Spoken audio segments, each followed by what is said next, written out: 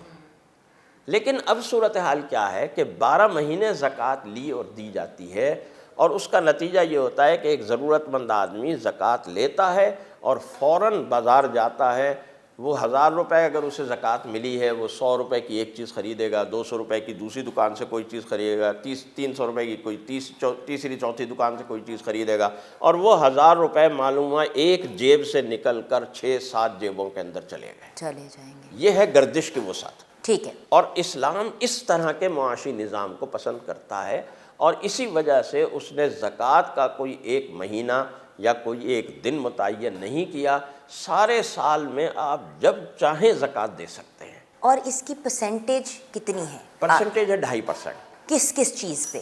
یہ اس میں یوں ہے کہ سونا اور چاندی، یہ تو دو ایسی چیزیں ہیں کہ یہ اگر آپ کے پاس سونا اگر ہے تو وہ 7.5 تولہ یا اس سے زیادہ ہے تو وہ نصاب ہے، اور اس پر سال گزر چکا ہے تو وہ چاہے آپ کے استعمال کا ہے، چاہے آپ نے ویسے ہی رکھا ہوا ہے، یا آپ کے کاروبار کا ہے، تینوں صورتوں میں اس سونے کے اوپر زکوٰۃ ہے اگر وہ 7.5 تولہ سے زیادہ ہے۔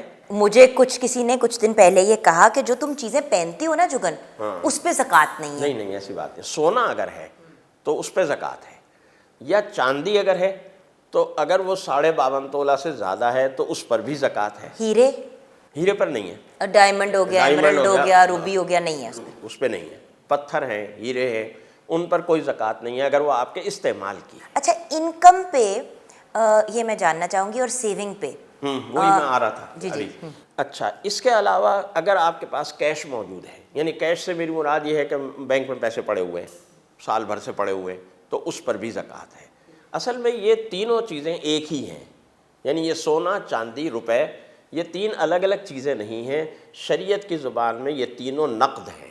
نقد ہے، یہ تینوں چیزیں نقد ہیں، لہٰذا ان کے اوپر زکوٰۃ ہے، چاہے یہ آپ کی تجارت کا مال ہے یا آپ کی ضرورت کے لیے پڑے ہوئے ہیں۔ اچھا، اب آپ آئیے اور چیزوں کی طرف، جو اور چیزیں آپ کے گھر میں ہوتی ہیں۔ نہیں، جیسے کہ گھر ہے، گھر ہی کی بات کریں، اگر گھر آپ کی رہائش کا ہے، آپ کی ضرورت کا ہے، اس پر کوئی زکوٰۃ نہیں ہے، چاہے وہ کتنا بھی بڑا ہو، چاہے جتنا مرضی بڑا ہو۔ ٹھیک، لیکن آپ نے اپنا گھر اپنی رہائش کے لیے بنایا ہے، چاہے وہ آپ کی رہائش کی ضرورت سے زیادہ بھی ہو، آپ کو چاہیے 3 کمرے، آپ نے اسے بنائے ہوئے 5 کمرے، تو اس پر کوئی زکوٰۃ نہیں۔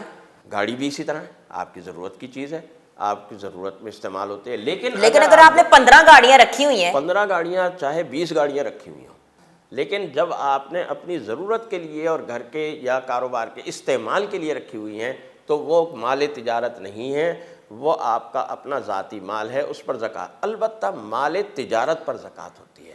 اگر آپ گاڑیوں کا کاروبار کرتے ہیں تو پھر آپ دیں، چاہے 2 گاڑیاں ہوں، پھر 2 گاڑیوں میں بھی زکوٰۃ ہے، اس لیے کہ وہ کاروباری، وہ مال تجارت ہو جاتا ہے، مال تجارت پر زکوٰۃ ہوتی ہے۔ اچھا، اگر گھر میں جیسے جانور رکھے ہوئے ہیں، گائے رکھی ہوئی ہے، بکریاں رکھی ہوئی ہیں، اس کا بھی یہی ہے کہ اگر آپ کا جو کیٹل فارم ہے وہ کاروباری ہے، کہ آپ اس سے کاروبار کرتے ہیں، جانور لیے بیچ دیے، یا جانور لیے اس سے دودھ بیچ دیا، وہ آپ کا ایک مال تجارت بن جاتا ہے، اور اس پہ پھر زکوٰۃ ہے۔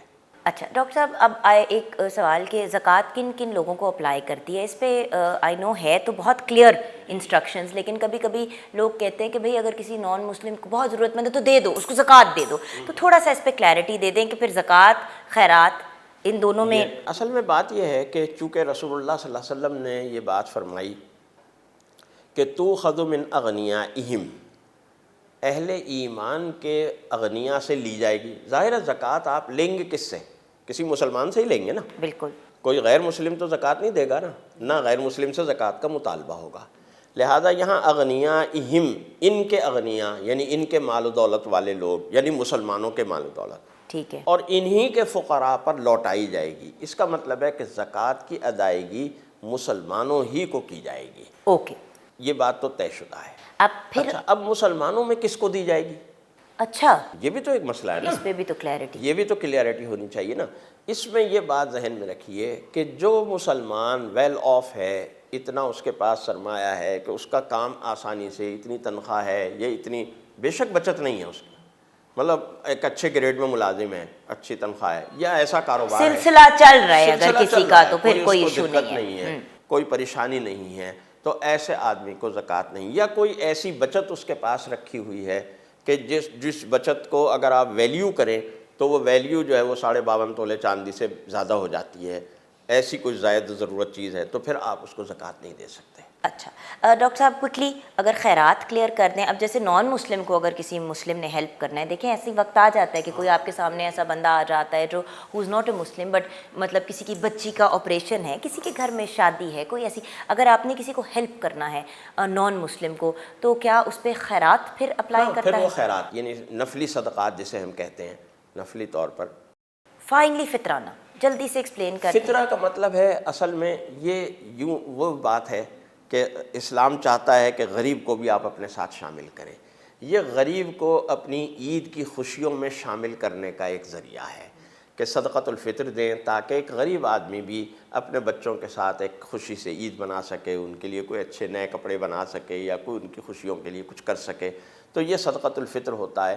اور یہ صدقۃ الفطر جو ہے اس کی بھی 3-4 درجے ہیں, اور کوشش یہ کرنی چاہیے کہ جو اعلیٰ درجہ ہے کشمش کا, وہ کشمش کے حساب سے, وہ شاید اس سال, اب مجھے نہیں پتہ, ابھی تک کوئی ایسی شرح آئی نہیں ہے کہ جس سے یہ واضح ہو.